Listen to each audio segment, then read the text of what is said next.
ஏற்றதொரு நாள் இந்நாள். காலையில் உதிப்பதனால் மட்டும் பெருமையல்ல கதிரவனுக்கு. எங்கும் நிறைந்திருந்து மங்காத ஒளி வீசி உயிர்களை பேணி காக்கும் உன்னதமான பணியே அவன் புகழுக்கு உரிபொருள். அதுபோல் இம்மண்ணில் பிறப்பதனால் மட்டும் பெருமை நம் பெயர் சொல்லிவிடாது.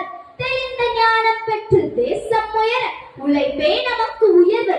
அந்த ஞானம் என்னும் சுடரை நம்முள் ஏற்றுபவர் ஆசிரியர். சிறந்த கல்லியை சிற்பமாக்கி வடிக்கும் வாழ்க்கை என்னும் சிற்பிக்கு ஒவ்வொரு கல்லையும் சிறப்பாக்கி தருபவர் நம் ஆசிரியர். உயர்வும் தாழ்வும் நம் தோற்றத்தில் இல்லை, நம் ஏற்றத்தில் தான் இருக்கின்றது என்பதை எடுத்து கூறுவது பள்ளிக்கூடம்.